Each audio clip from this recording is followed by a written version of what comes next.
Ассаламу алейкум туугандар, кандайсыздар? Назарыңыздарда кайрадан эле Базар жок каналы.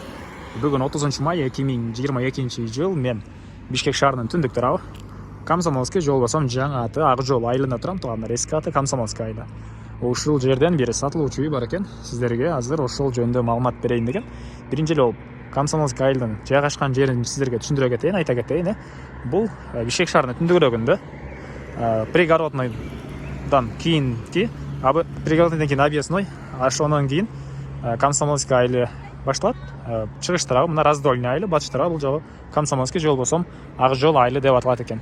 Түз түшүп кетсеңиздер Манас аэропортуна жана Манас айылдарына бара аласыздар.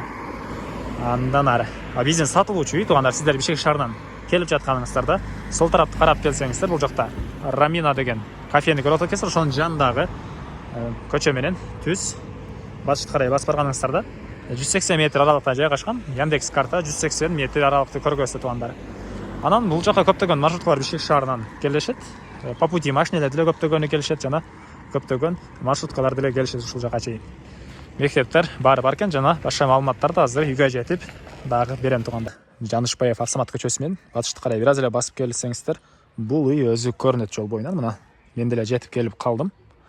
Бир аз басып келип эле сол тарапка кайрылганыңыздарда бир поле бар, ошондон кийинки эле ушул үй Бөңкө чыгарыштагы сатылуучу үй болуп калат. Жалпы аралык жанагы чоң трассага 200 метр экен. Негизи боюнча карта 180 көргөздү, мен 200 деп эле коеюн. Картадан көрсөм 180 метр көргөзүп тургандар. Мектеп бар экен, садик, мамлекеттик садик деле бар экен, частныйлар деле бар дейт. Мына бул короосунун көрүнүшү. Жердин аянты 7,5 соток экен документ боюнча. Кызыл китеп бар туугандар. Үй жөнүндө айтсак, толук түрдө кирпич менен бүтүрүлгөн, 2 этажы, 3-үчүсү мансард түйүндө салыныптыр. Ылдый тарабында подвал деле бар. Анан суу, свет бар экен, отопление, көмүр жана электр энергиясы менен жылытат. Мына бул үйдүн чыгыш тараптан, алды тарабынан көрүнүшү.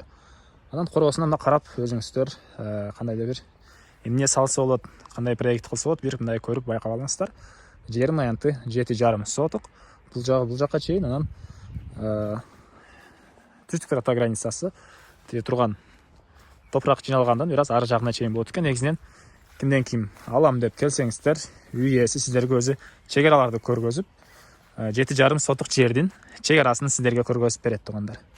Андан ары үйү бар туугандар. Өткөндө бир чыгарылышта ушул жерден сиздерге 7,5 соток жердин чек-арасын ажыратып берет десем, участок сатат деп ойлоп, участок сатасыздар деп звонок кылгандар деле кездештиптир. Үй бар бул жакта, ошону айтып коеюн. Ушул үйдүн жеринин чек-араларын сиздерге тактап берет деген мааниде айтып жатам туугандар. Андан ары мына көрүп турганыңыздардай фундаменттин бийиктиги 1 метрдей бийиктикте экен, андан деле бийигирээктей көрүнөт. Ички тарабына арматураларды тыштап өзүбүз үчүн сапаттуу кылып салганбыз дейт. Сейсма пояс колонналары коюлуптур жана биринчи анан экинчи этаждын ортосуна плита тыштаганбыз дейт туугандар. Плита тыштаганбыз дейт. Андан ары толук түрдө кирпич, кирпичтин ортосунан мондай пена коюп утеплять этилген дейт үй ээси. Андан ары киргениңиздер деле мондай чакан навес бар экен. Бул навестин түбүндө тепкичтер куюлган жана үйдүн ылдый тарабы подвал деп айттым туугандар. Бирок азыркы учурда подвал толук түрдө бүтө элек экен. Эми андан ары мына бул негизи кирүүчү эшик, мынашындай темир эшик орнотулган жана кирсек эле прихожка. Үйдүн узун турасы 9 га 10 деп айттым, бирок могу прихожканы эсепке алган жок туугандар. Бул прихожканы эсепке албаганда. Андан ары ушул эле жерден сол тарапка кайрылсак кухня бар экен туугандар. Мынакей узун турасы 4х4, дубалдары МДФ, түштүк тараптан чоң пластик терезе орнотулган жана чыгыш тараптан деле пластик терезе орнотулган. Ар бир бөлмөдө отоплениянын батареялары деле бар туугандар. Ички тараптан, кухнянын ички тарабынан суу чыгарылып, раковина орнотулуптур. Мына ушундай көрүнүштө потолок, натяжной потолок. Эми андан ары дагы түзөтсөк, бул жакта дагы бир бөлмө.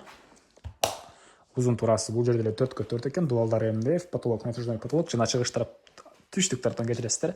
Чоң пластик терезе орнотулуптур туугандар. Мына ушундай көрүнүштө. Андан ары экинчи этаж туугандар толук түрдө бүтө элек, үчүнчү этаж деле толук түрдө бүтө элек. биринчи этаж мына ушул көрүп турганыңыздардай бүткөн туугандар. Эми зал. Дуалдар мындай экен, батыш тараптан терезе орнотулуптур чоң. Мына потолок, натяжной потолок. Мына ушундай көрүнүштө туугандар. Үйдүн ылдый тарабында подвал бар деп айттым, ал деле пока бирок толук түрдө бүтө эле экен. Бирок подвал бар. Эми буяктан душту көргөзөйүн силерге, туугандар, санузел. Мына бир кошко кирип эле биринчи эшигибиз, экинчи эшиктен кирсеңиздер, бул жакта паровой отоплениянын котел жайгашкан бөлмө бар экен. Мына көмүр менен жана электр энергиясы менен иштейт туугандар. Мына ушундай көрүнүштөр. Жана айттым эле, плита биринчи этаж менен экинчи этаждын ортосунда плита тышталган деп айттым. Мына бул жерден плита байкалат экен. Эми ушул жерден оң тарапка кирсек, туалет, ички тарабына раковина орнотулуп суу чыгарылыптыр. Дуалдары кафель, потолок натяжной потолок экен. Бир форточка орнотулуптур жана полдору деле кафель экен туугандар. Ушул эле жерден түз өтсөк, бул жакта душ. Душка бул жактан терезе орнотулуптур. Дуалдары кафель экен, суусу аристон менен жылыйт. А потолок натяжной потолок туугандар. Мына ушундай көрүнүштө. Эми короосуна чыгайын дагы туугандар. Калган маалыматтарды берейин. Мен Карел үйдүн короосундамын туугандар. Эмне маалымат калды айтчу? Мына алды тараптарын жер жемиш эккенге жерлер бар экен. Бул жагында деле жер жемиш эккенге жерлер. Арты тарабында кошуна менен болгон аралык бир 2-2,5 метрдей аралык бар экен туугандар. Аны деле көргөзө кетейин да. Анан баасыны айтайын туугандар. Ким кайсыл жактан көрүп атат, комментарийге жазып коебуз. Өз оюбузду турган мамлекетибизди, кайсы жактан көрүп аткан мамлекетибизди жазып коебуз туугандар. Мынакей. Бул үйдүн арт тарабынан көрүнүшү, батыш тарабынан туугандар.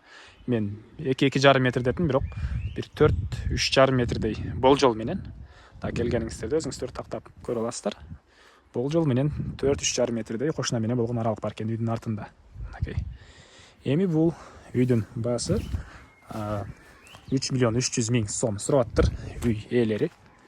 Анан бир аз арзандатып болот, бир аз эле арзандатып болот деп айтты. Узунап кыла бересиздер туугандар, кимге жаккан болсо, Базар Жок каналынан көрдүк эле. Шатам канча болот деп сурай бересиздер. Анда эмесе силерге дагы бир жолу негизги маалыматтарды эскерте кетейин. Жердин аянты 7,5 соток, кызыл китеп бар, суу, свет, отопление бар туугандар. Үй толук түрдө кирпич менен бүтүрүлгөн, узун турасы 9га 10. Анан сейсмопояс, колонна бары куюлган. Мектеп, садик бары бар туугандар. 3,3 миллион сом сүйлөшүү болот. Анда эмесе эместерин кошушун кийинки чыгарышка чейин туугандар, саламатта калыңыздар.